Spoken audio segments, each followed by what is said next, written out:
but I would like people to have an opportunity to kind of hear what the issues are. Yeah, okay. I think we should have had a study and we would know the issues. I don't see making these kind of moves or something this major with no information.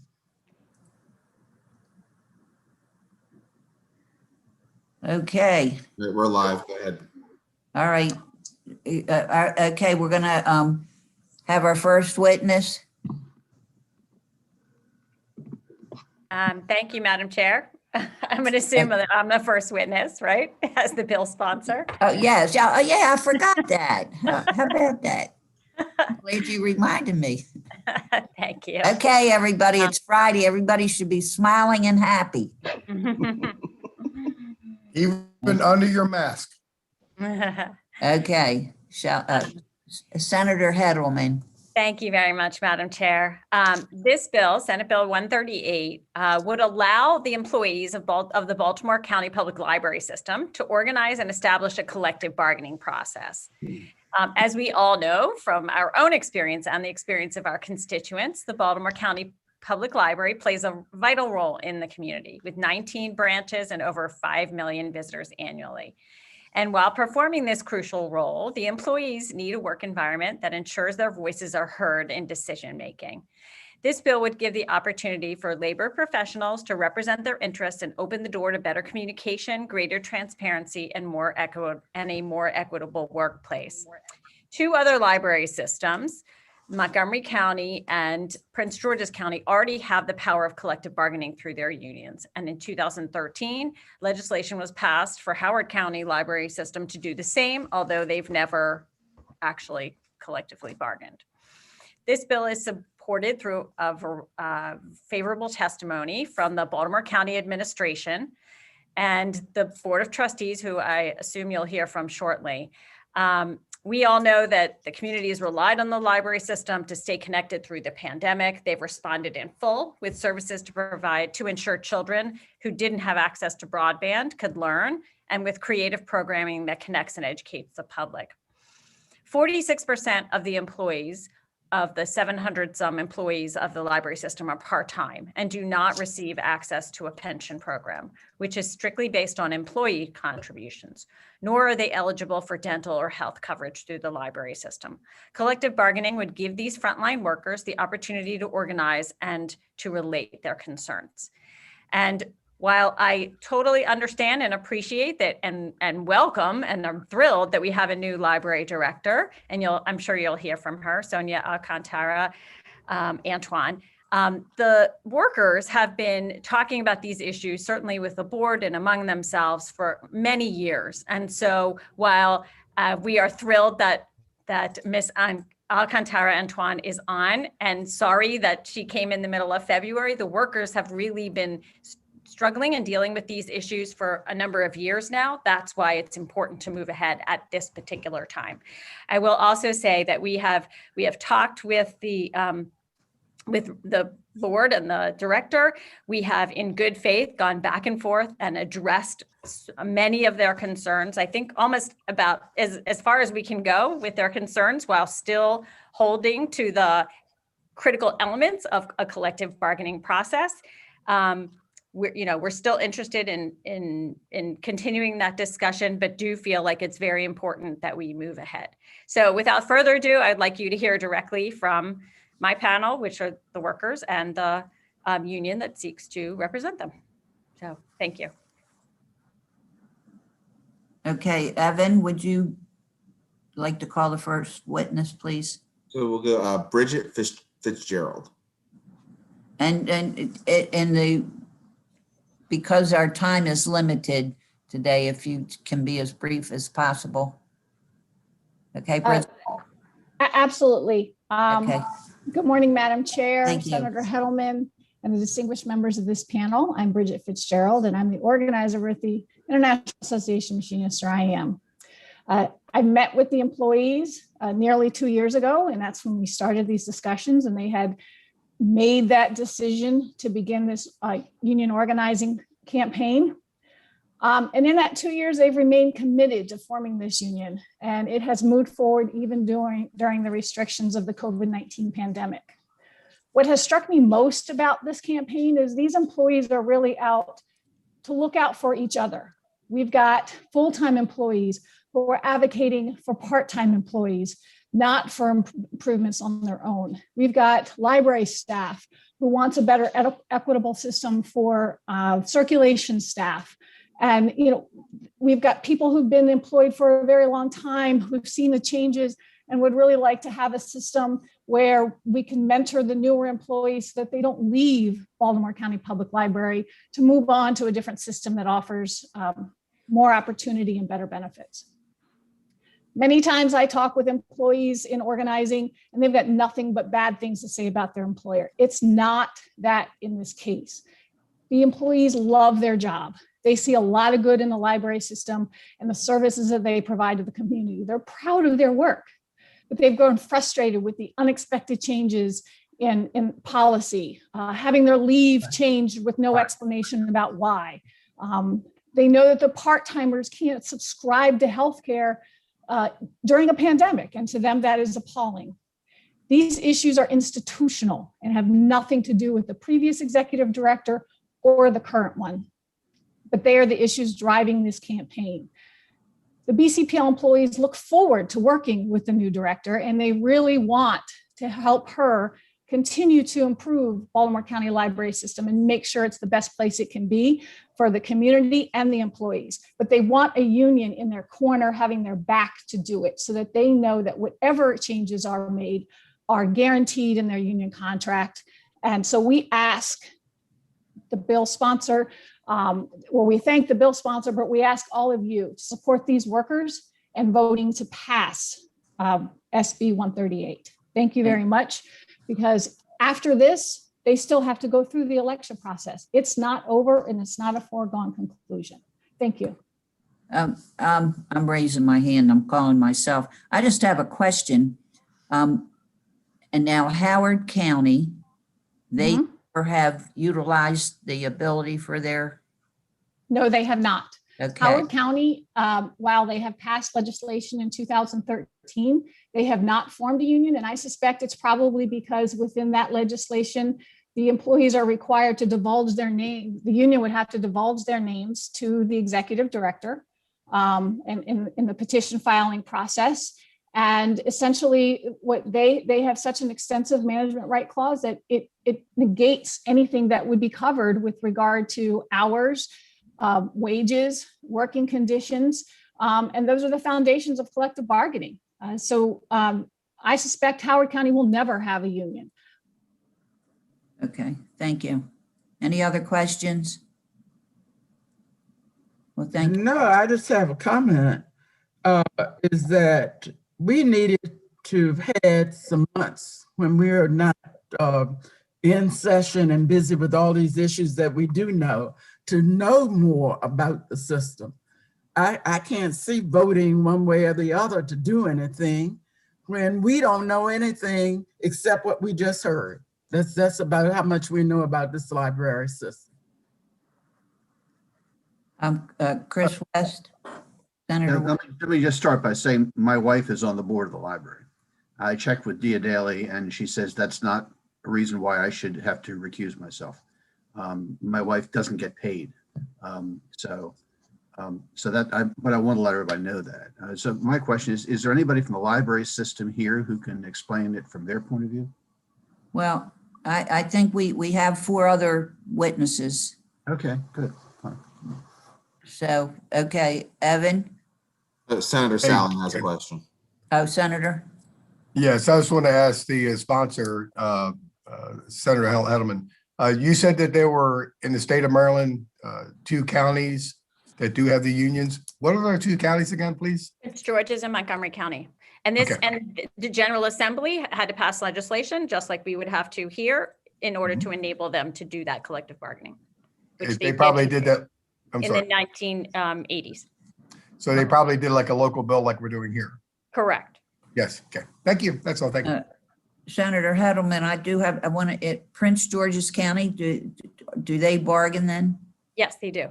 Is there any way that, we've been you've been working on your bill, just modeling Baltimore County after Prince George's County?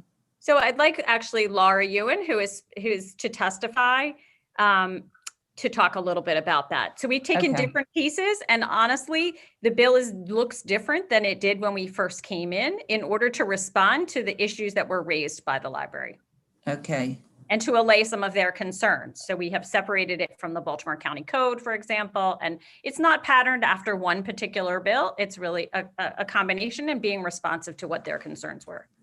okay. So you want Laura to be your next? Laura, okay.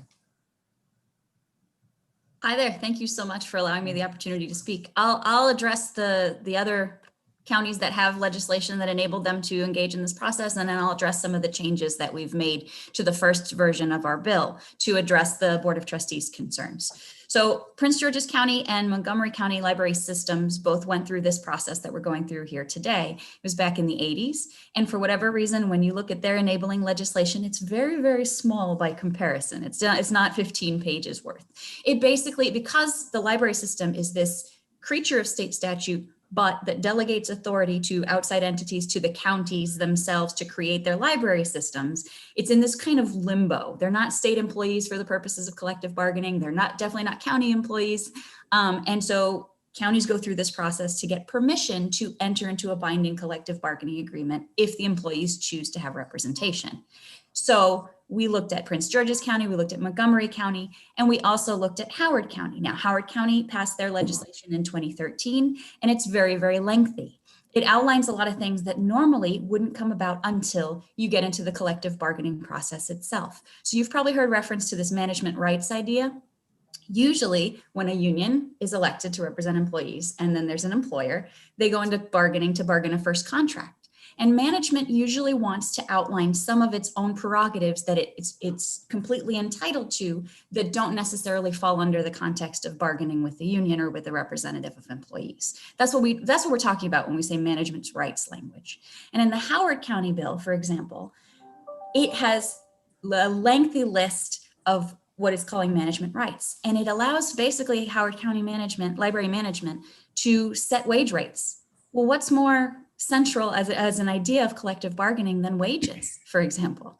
So that's one of the things where we did include a management rights clause that still allows the Baltimore County Board of Trustees and library system to set the direction of the library system, to set reasonable rules, to do all kinds of other things that are normally within management prerogative that we would normally not even be addressing until we sat down at the bargaining table. But in order to address their concerns about that, we wanted to include it as well. In fact, we really believe that we have gone over and above to try to address their concerns. But we had certain lines in the sand that we absolutely could not accept. And in my testimony, we outline all of the things that we did accept from their proposals. But they wanted to add all kinds of other things that really became an issue for us. So they wanted the director to be the first one to receive the petition from the union seeking to represent that its employees. That's fine, because the petition is just like a letter saying, hello, this is who we are, and we have been informed by your employees that there's a certain percentage of them that want us to represent them. And that kicks off the election process. But what they would like, the Board of Trustees, is they would like that support, the percentage of employees who want to have an election, to be turned over to management as well. Well, here you go, management. Here's a list of the employees who are interested in having an election. I do labor law in the private sector, in the federal sector, and in the public sector. And there is no law that says, union, you have to turn over your showing of interest to management. Because one of the principal concepts of collective bargaining and unionization is that idea that you get a secret vote to see if you want a union or not. And by turning over that showing of interest, that's giving management a list. And again, this is not to say that management's going to do anything bad with that list, but we protect our members who are interested in voting and having the opportunity to vote. So that's one of the lines in the sand that we absolutely could not cross. And the other one. Can I just ask you, Yes. Do you have this in writing? Have you sent that to everyone? Yeah, well, it was submitted as my written testimony for today, yes. Okay. Outlining point by point what we did accept from their suggested changes and proposals and what we didn't. Okay. Can you wrap it up now? Absolutely. I'd be happy to. The other crucial issue for us was really the breaking of impasse. So when you go into collective bargaining, sometimes the two parties get stuck, and that's called impasse. Often it's about wages. So we included an impasse breaking procedure where a neutral party could then look at everybody's support for their positions and help them reach a conclusion. Firefighters do it, police officers do it. It's very common in the public sector. But what the Board of Trustees would like to see instead is for them to be able to break the impasse. Well, here's the problem. They're one of the parties in the impasse. So again, that would undermine collective bargaining. So we worked really hard to include all of their concerns that we possibly could, but we urge you to understand that there are certain things that are just so fundamental to collective bargaining that we had to push back. So I urge you to pass this bill. Thank you. Okay, thank you. Madam Chair, Yes. what I'm hearing about, both from the sponsor and from this person, who I guess is the union rep, is how to do it. I don't even know why we should do it because we don't know that much about the system. We're only hearing about it a couple of times during this for a few minutes. And I think we need some study and to understand the system. If we're going to do it, how to do it ought to be something that reflects the nature of the system that we have. I don't think any one of us, maybe except the sponsor, knows that much about our system. Could I respond to that, Madam Chair? This is all premature. Madam Chair? Yes.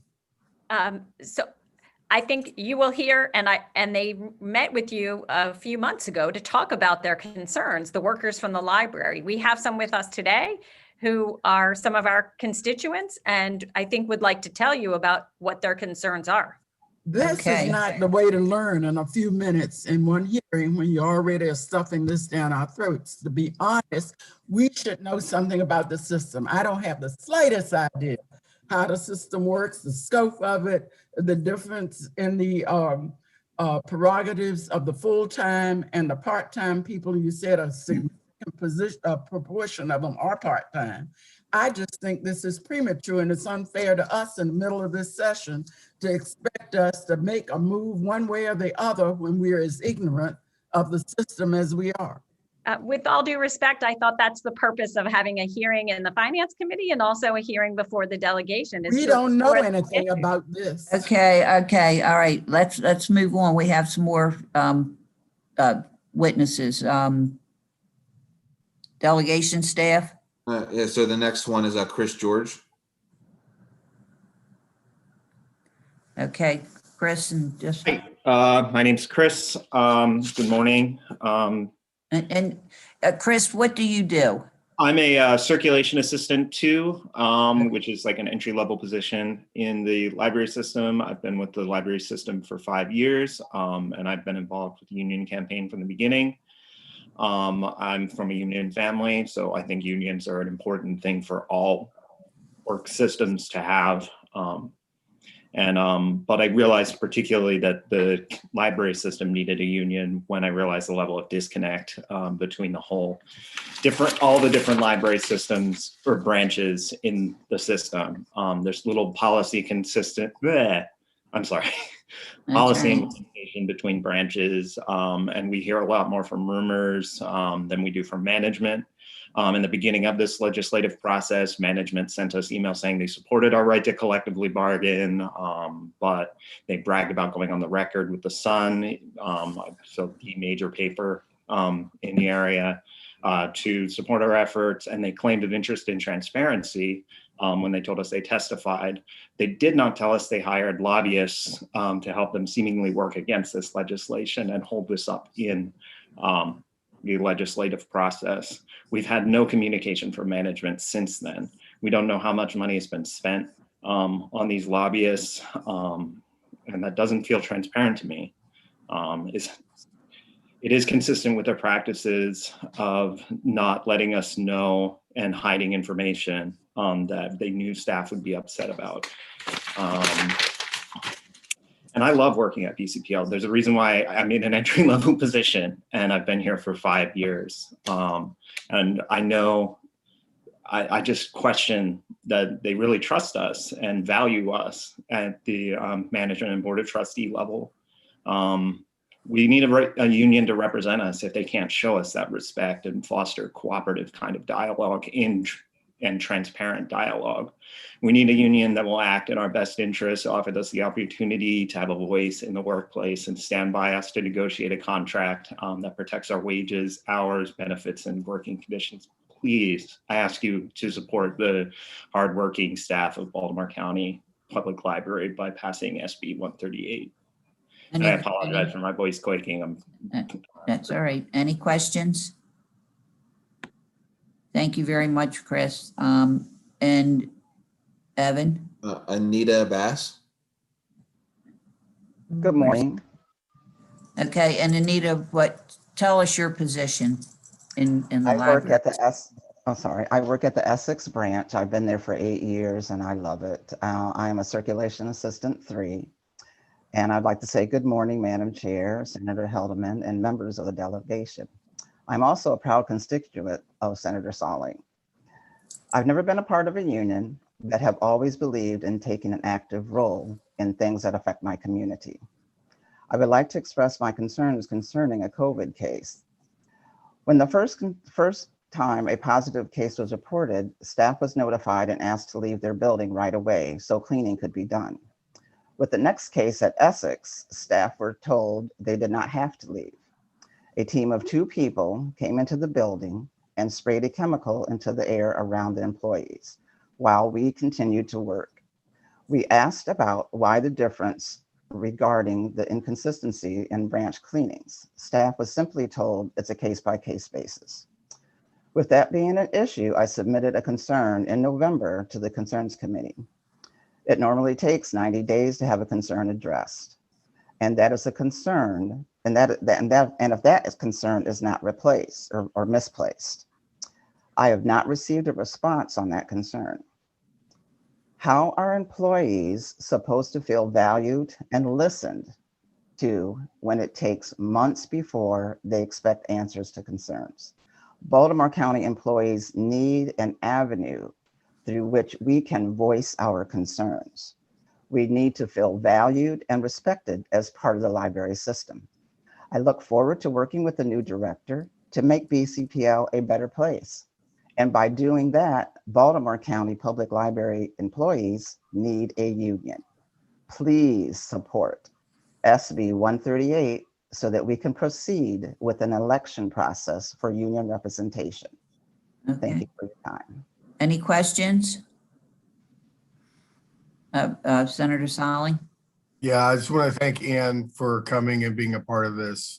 She's a great person that works at the Essex Library, and I know that personally, and I thank her. And Ann, you know, if you have any concerns, you can always come to me or your good friend Delegate Metzger to help you out in any way. I'm sorry you had to go through that. You shouldn't have to go through something like that, but that's concerning to me.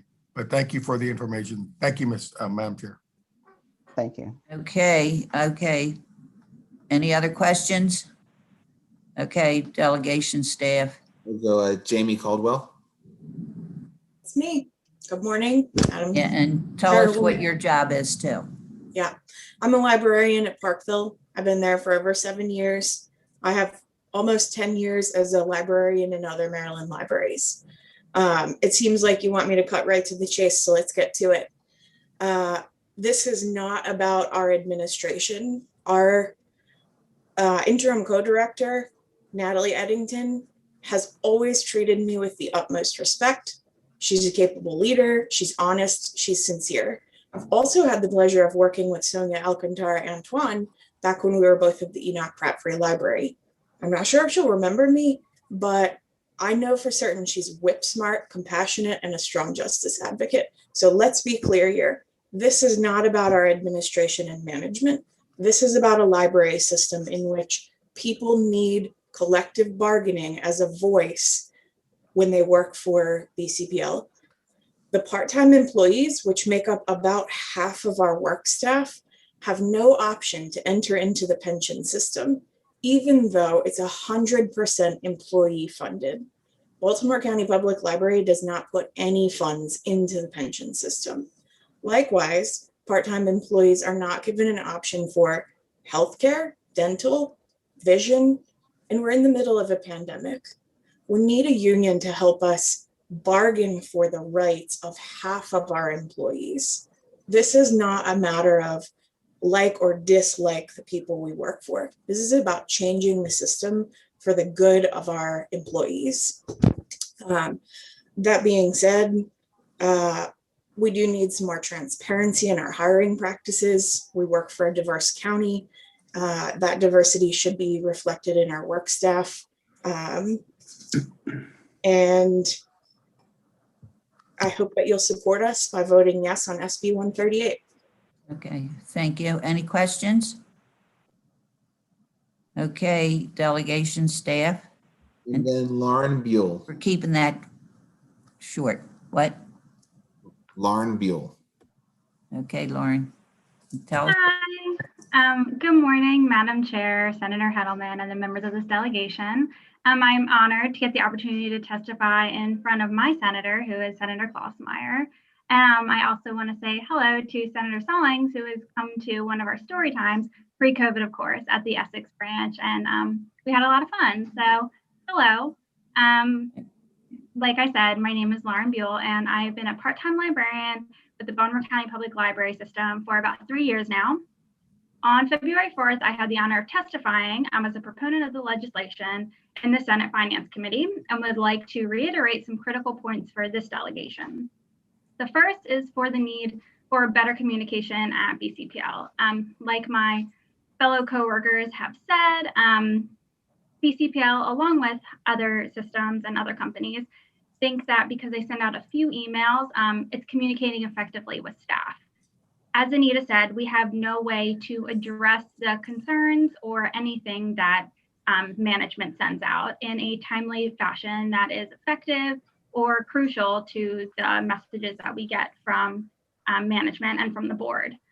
And like Chris said, with the lobbyists that they hired at the closed session board meeting, that's concerning when we are preaching honesty and transparency. We've heard nothing about that, and we, of course, would like to. And people who aren't here right now, fellow staff members, have no idea that that happened. And when we speak on transparency, I think that that is very important to know that that's happening. Another point is last year we had management had sponsored speak out sessions for staff to express any concerns, and yet nothing has happened. I believe it was at the end of last summer that happened, and staff didn't really feel listened to because we never received any kind of communication after those sessions for any kind of change, or we appreciate your bravery in speaking to these truths that you feel, but that was really all. The second and more compelling issue is the lack of access to healthcare for the 300 part-time employees.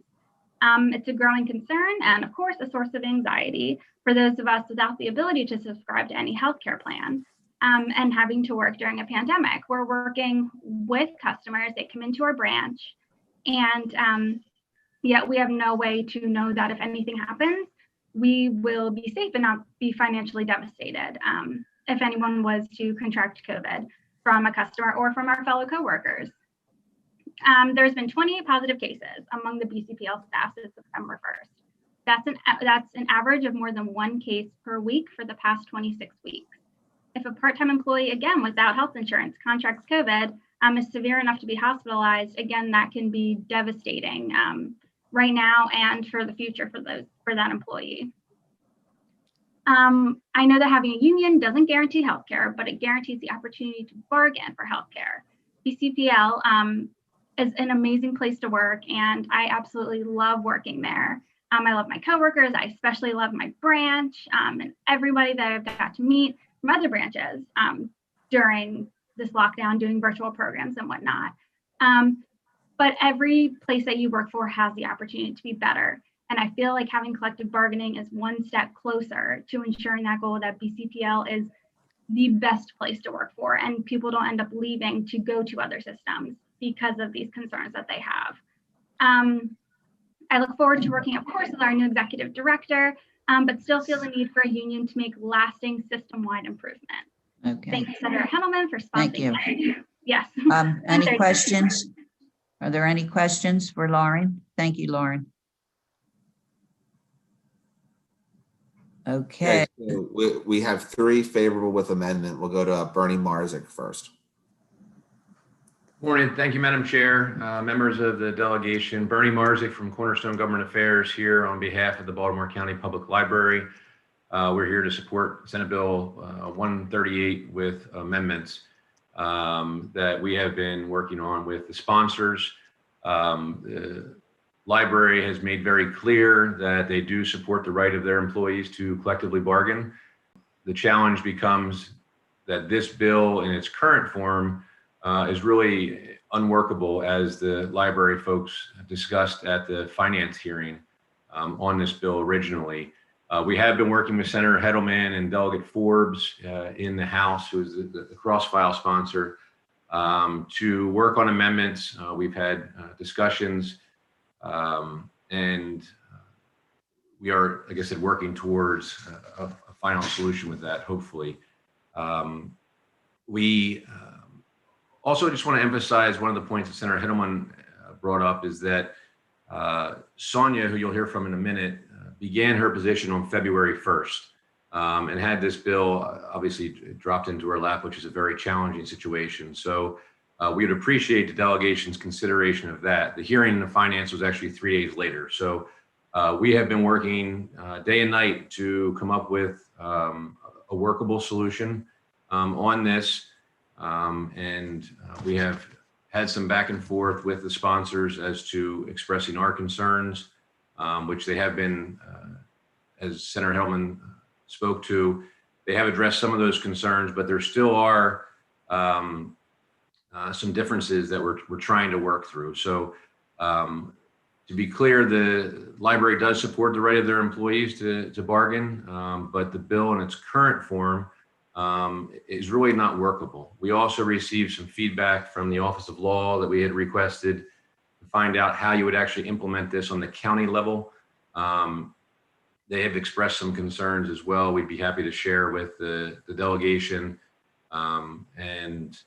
Last, I'll sum up to be brief, Madam Chair, that we would like to offer Sonia to come back, hopefully when it's an in-person meeting, to really discuss in detail her vision for the library system with the Senate delegation.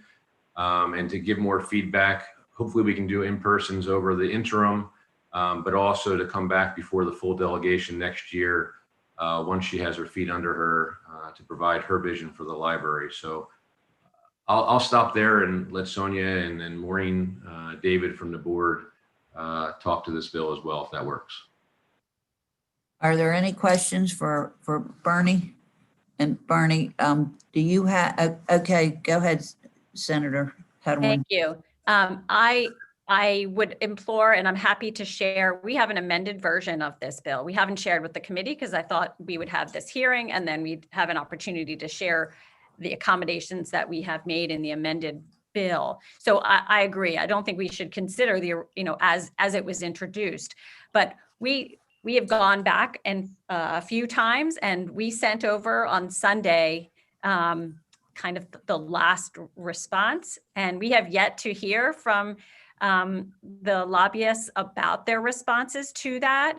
And we have also heard these concerns from the county attorney. We have reached out to the county administration, who says that they are supportive of this bill. So we have still yet to hear exactly what those concerns are. And to be honest, I'm just worried about this being strung along. So that I'm very happy we have a document that clearly outlines the issues that we have addressed, that the board raised, and I'm happy to share an amended version of the bill that we shared with Mr. Marzick over the last weekend, and have still yet to receive a response to. Okay, and Bernie, you said you had some amendments and you have not shared them with Senator Heddleman? No, we did share amendments. Some of them were accepted, others were rejected, but that's the version. And then Senator Heddleman came back with more changes that didn't include our suggested changes. So we have offered changes to the bill. Some have been accepted, some have been rejected. We are also, I'll share the Office of Law note that we received as well. I with would like, Senator Heddleman as well. Yeah. I would like to Yeah, see that. and I have a question. Have you guys been like on Zoom doing these things, like a work group? We had our initial conversations on Zoom, and then we've been sending back and forth suggested changes. So Well, I suggest you all get together on Zoom. I think that makes life a whole lot better, but We can certainly do that, Madam Okay. Chair, but I would Yeah. like to just say that the things that we objected to are the things that Laura outlined that are pretty, are the antithesis of what collective bargaining is. So those are the Okay. two major sticking points. I'll leave it there. okay. All right. Thank you. Thank you, Bernie. Any other questions for Bernie? All right, then. If I can, Okay. I've gotten a call from one of my district mates last night, and we talked about this, and just from listening to the testimony and from what I understand is going on, it seems to me the proponents of this legislation have accepted an awful lot of changes from the trustees, but for two. And as Senator Heddleman has said, those two seem to fly in the face of what this is supposed to be about. But then as I listen to Mr. Marzick, he's also saying that it's unworkable, but it seems they've worked on, but for those two pieces. So I would like to, it almost, and as I'm listening, he's also saying that he hopes that this delegation can sit down and talk about this in person with Miss Sonia. And that sounds to me as if he is trying to put it off and asks that we don't do anything now. And I just want to be clear, is that what you're asking, or are we saying that we're going to?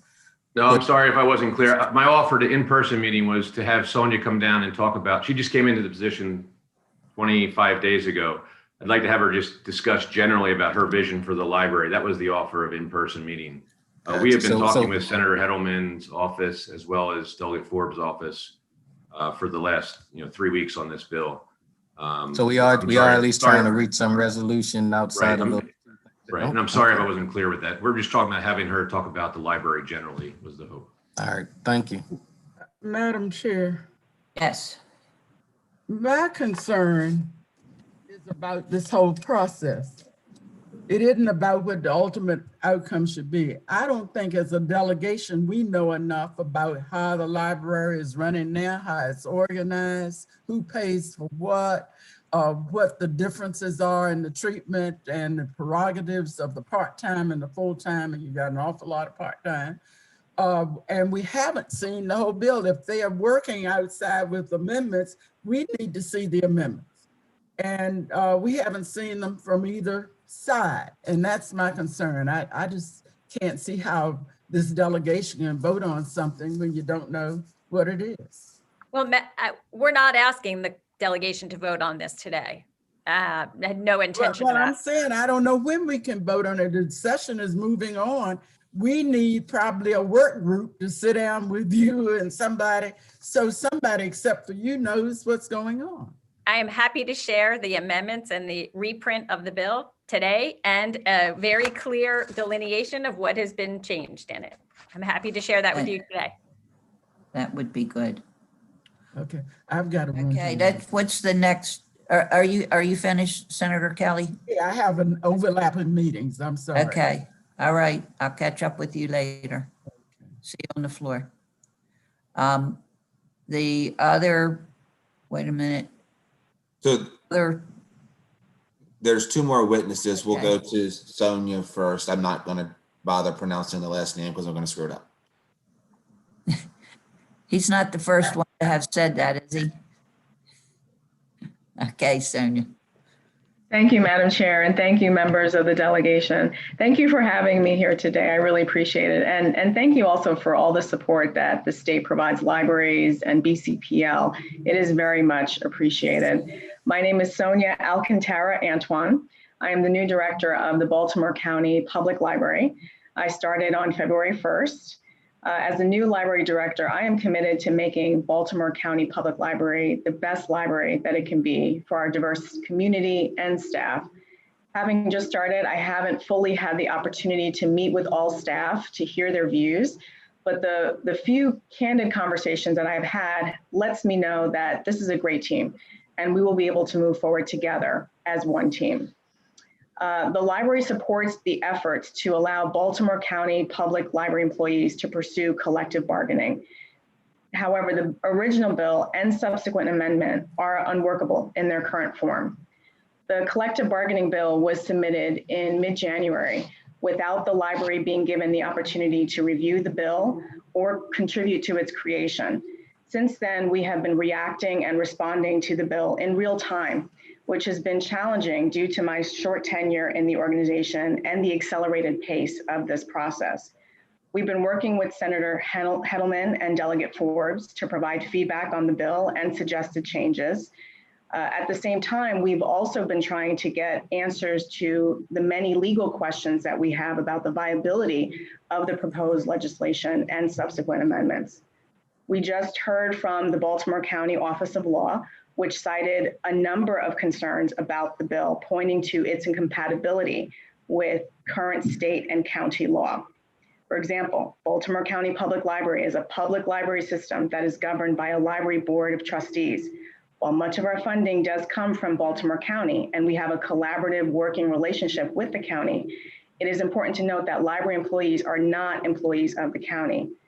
Baltimore County's current law does not have a mechanism for handling library employees since they are not considered county government classified merit system employees entitled to representation.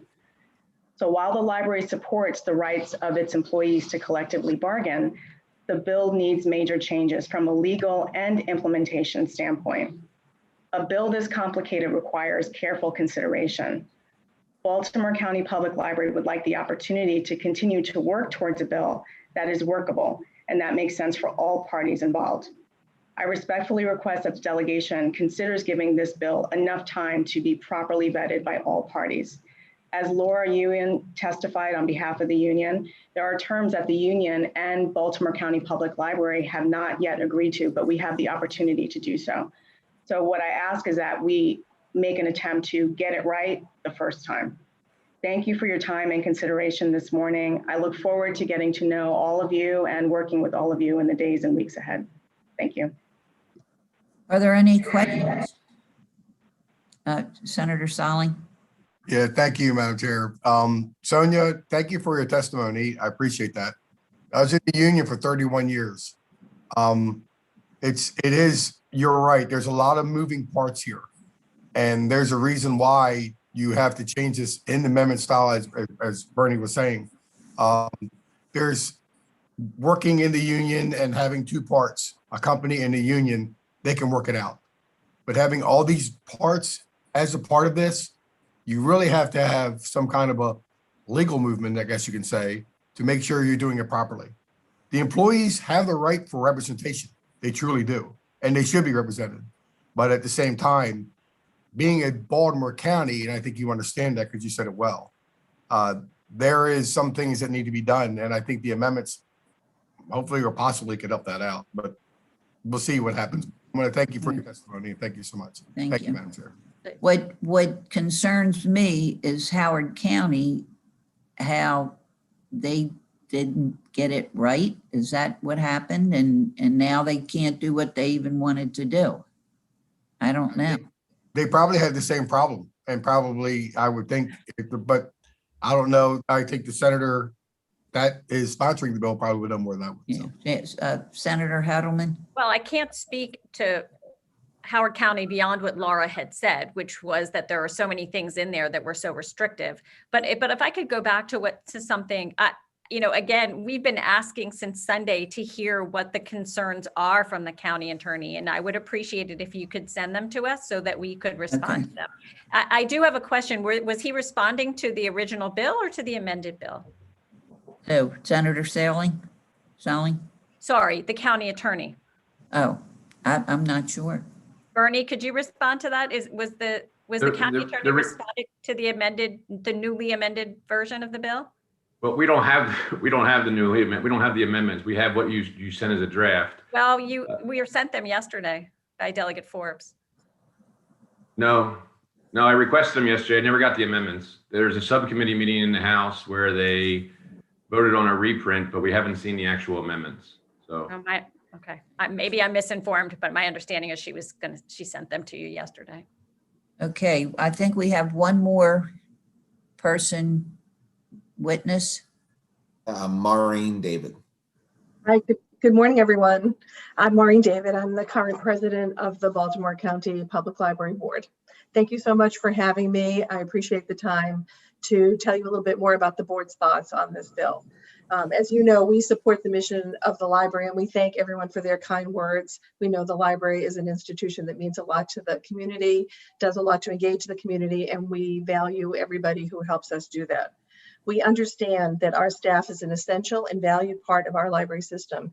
And as you've heard, we support the right of Baltimore County Public Library employees to seek collective bargaining rights. Our issue is that this bill still needs some work and needs amendments. We want it to be fair, workable, and consistent with the laws that were already considered and passed by the General Assembly. As our new director said, we want to get it right the first time. We were not part of the process for the development of this legislation, and our first discussion with the sponsor was not until after the bill became public in January. We have been trying to work with the sponsors in the short time since then to make them aware of the issues with this bill and the concerns of the Baltimore County Public Library. We provided amendments, and there's been a lot of discussion about the fact that our amendments are fairly consistent with what was passed for Howard County. Much of the initial bill has language that's verbatim from the Howard County statute. And so we know that that statute was the most recent one developed. It was developed in 2013. It was developed with both union and library input. And I understand, although I certainly was not part of that process, but I understand that it was done over time and done very thoughtfully. So when we went to look for what kind of amendments would meet our needs, we went back to that already established law and echoed a lot of what was in there, which is consistent with, collective bargaining laws throughout the state. We're not trying to reinvent the wheel. We're trying to make something that's not ambiguous, something that is clear, something that is in statute, and something that we know was thought about, considered, and passed by the General Assembly. I know time's short. I'm not going to get into the weeds about each of the points that was made earlier, though I certainly am happy to answer questions. We want to continue to work with the sponsors and amend this bill to create something that is workable, fair for all of us, and consistent with prior law. So thank you so much for your time, and I'm happy to answer any questions you might have. Does anyone have any questions for Maureen? Does anybody have any comments? Well, my comment is, okay, Senator West. It sounds to me like this is a work in progress. Yes. And I just hope you all get together and all the particular people that have a stake in this should get together and work it out and come to some sort of, whether it's a compromise or some solution, because it just seems like we're pulling from both sides here, but everybody wants it, but you want a good product. And as I said, I worry about finally getting the product and nothing happening like at Howard County. And why that is, I don't know. I mean, it's no sense of having something on the books. And I would love to talk to one of those folks over there and say, why aren't you doing it, Well, maybe we can find out and get you that information, Madam Chair. Chair. I think Senator Lamb. Oh, he's not there. That's his picture. he got me. No, with him being from Howard County, he might have direct access to that and find out why they're not doing it. I mean, if it's no sense of you all wasting your time and everything if you're not going to be able to use it. Absolutely. I mean, I'd just like to say we are happy to continue talking and to try and work things out. This is the nature of a 90-day session. I'm sorry, that's sort of the, how we work, and these are the circumstances under which we work. And I am happy to have the conversations and continue the dialogue. Again, I really would like to hear what the county attorney has said, and I would Okay. appreciate it if you could respond to the information that we sent. Barney, you're going to take care of that, right? Yes. But I would suggest I would suggest we all sit down and talk about it, but we can't do that. So I would suggest the next best thing, and that's a Zoom. So, We are happy to continue those good faith discussions. okay. All right, Sonia, how do you pronounce your last name again? Alcantara, Antoine. Okay. I might have to ask you that a couple times.